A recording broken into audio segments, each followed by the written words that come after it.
I also want to share to you that this morning has once again shown me that God is indeed good. Because when I saw my name by that message, I thought, oh my gosh, I don't even know what the Bible reading is. And I sat down in Verndale and I opened up the Bible and I looked at that reading from the Gospel of John, and it is a perfect structure for what I wanted to talk with you about today anyway. So I think that I am hopeful that you will hear about the good news of Jesus Christ in the message this morning. Whenever I go to a gospel lesson, the first question that I ask is, what is the good news? Because that is literally what gospel means, the good news of Jesus Christ. So whenever I read a passage, I say, where is the good news in this passage? So I looked at this passage this morning and I thought, where is the good news in this passage? And I realized that in this passage, you actually have to acknowledge some of the bad news first. You have to acknowledge what happens when Jesus enters that temple, because the people who were there that day did not experience that as good news. Jesus brought disruption to the temple when he entered it that day. He walked in and he overturned tables, he scattered money, he ordered people out of the temple. It was disruption. And I thought about that. I thought, boy, how could we even imagine that happening today? You know, and the only thing that really came to my mind in a moment, and I hesitate to say it because I really am a fan of church bazaars, but I thought about the church bazaar that so many of our churches had. You know, and people work long hours to make these crafts and bake and all this stuff, and they prepare and they set everything up. And we usually, when in the churches I served, we were serving soup, you know, to make a little bit extra there as people came in. And it was a time for the community to come into our church. And I thought, what would we have thought if somebody had walked in off the street and turned over those tables of crafts and baked goods and ordered us out of the kitchen to stop making our soup and told us we were doing everything wrong? We would have thought, who are you to come in here and tell us how to do our business? And that's exactly how the people responded in Jesus' day. Who are you? Prove to us that you have any right to come in here and disrupt the way we do business. And then Jesus says something that is for them even more disruptive, but for us leads into the good news. Before we get to that, I just want to talk about that idea of disruption, because I think we are a people who know disruption this year, are we not? We have experienced disruption on a scale and in several ways that we have never experienced before. We have the disruption of the pandemic, and that has disrupted our economy. It has disrupted our family life. I have 5 children. I have not been with all 5 of my children together for over a year now. When Valentine's Day came this year, I said to my husband, this day just makes me sad, because now I realize that it has been an entire year of holidays that I have not been able to spend with my children. It's been a huge disruption. Our churches have been disrupted. It's great to gather together with you here today, but I'm sure you went through several months where you couldn't do that. It has disrupted almost every part of our lives, and for many of us, the disruption became even more personal when someone we knew was sick or hospitalized or died from this pandemic. But it's not only the pandemic. We've had the racial unrest that has seized our nation. We've had a call to reckoning with some of that. And I can tell you that this morning, your brothers and sisters who are attending churches in the Twin Cities area are doing so with a lot on their minds and their hearts as the trial for Derek Chauvin is set to begin. And a lot of them are concerned about what kind of unrest may once again tear apart their neighborhoods, their businesses, their communities. So I would actually ask that you keep them in your prayers as well as we go through these next few weeks. But there has been a racial unrest that has not, for the first time probably in my memory, has not been confined to the metro areas of our state. It has spread throughout the state as we have had to take a look at ourselves and our past and our understanding of who we are and who other people are in God's sight.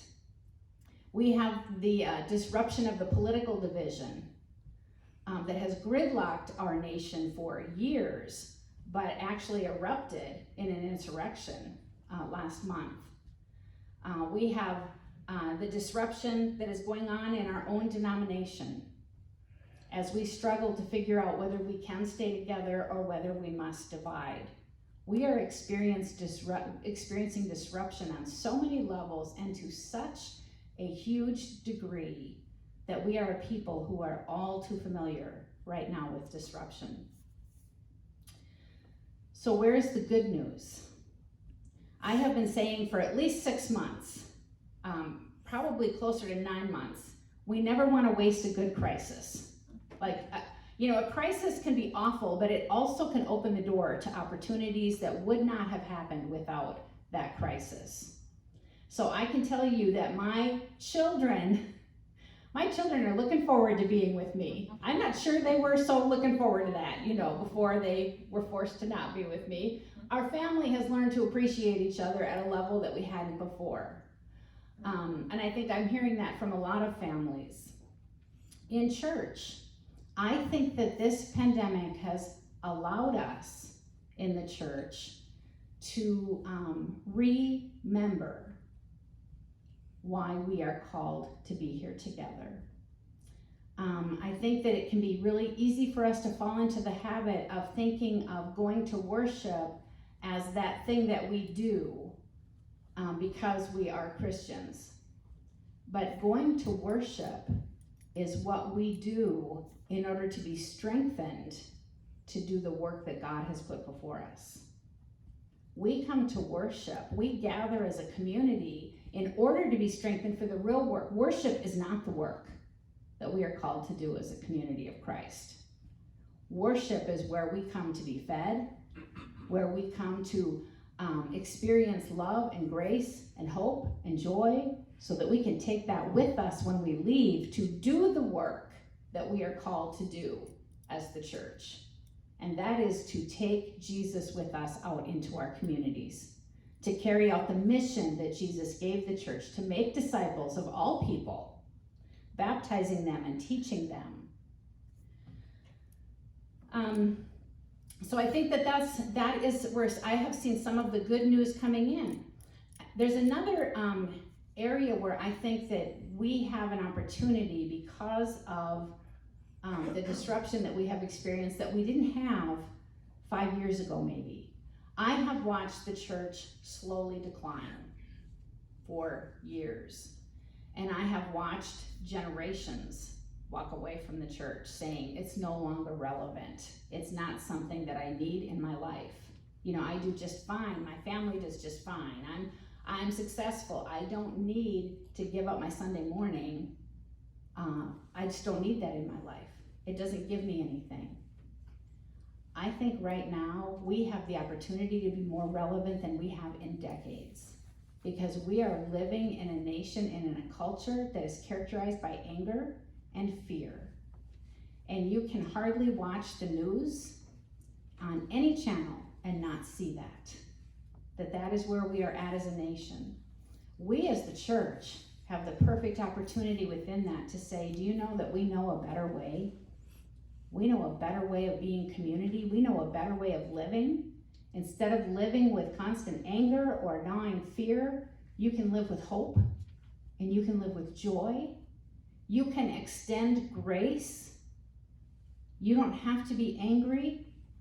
You can love, whether you're loved in return or not. We can offer all of that because we have experienced it ourselves, right?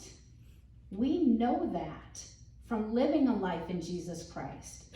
And I think, and I pray, and I hope that people who have said the church isn't relevant to my life will be able to see that and want that. I think there will come a time when people get tired of living in anger and in fear all the time.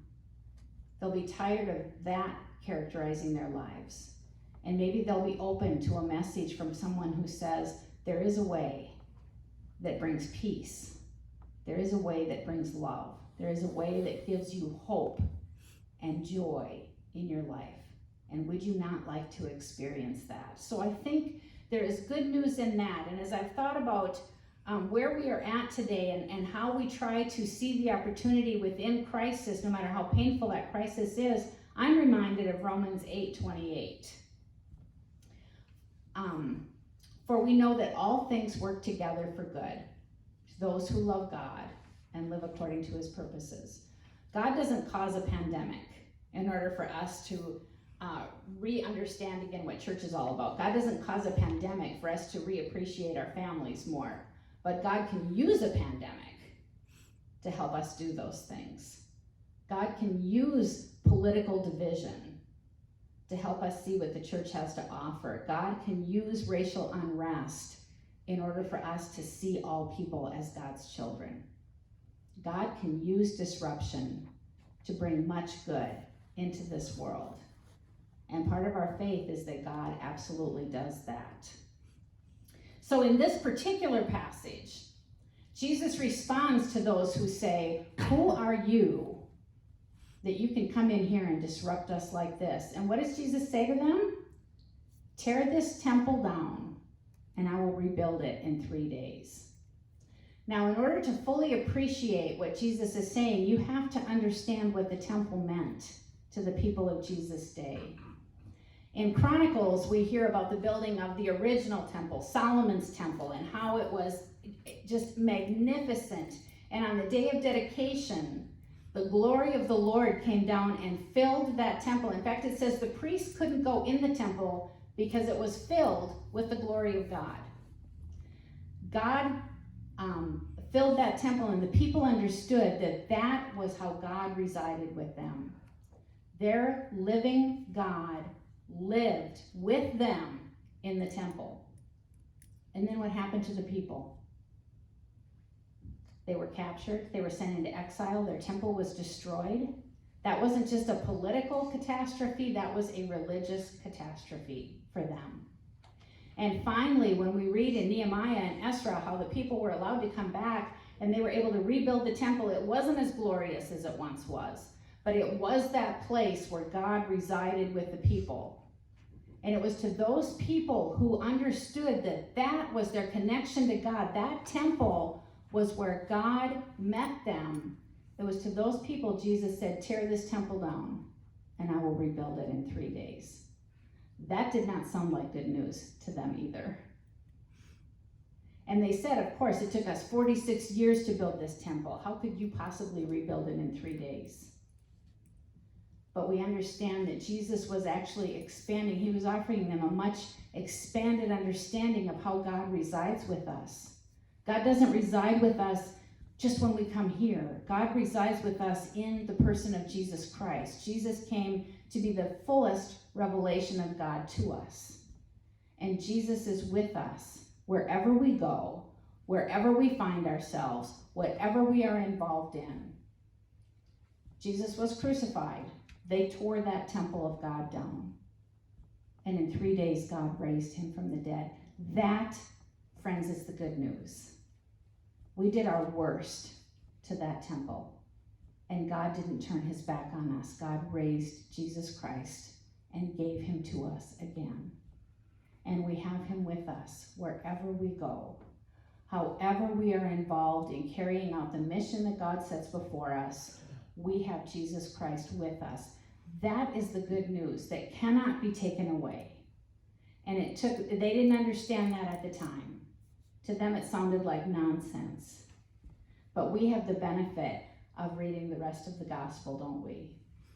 And we know what Jesus meant. He will be with us always. There is nothing that can separate us from the love of Jesus Christ. Absolutely nothing. Not an insurrection, not racial unrest, not a pandemic, not death, not hospitalization, not tragedy. There is nothing that can separate us from the love of Christ, not even a division within our church. God will be faithful to us. It's not up to us, it's up to God, and God has already decided. That is great news. Amen.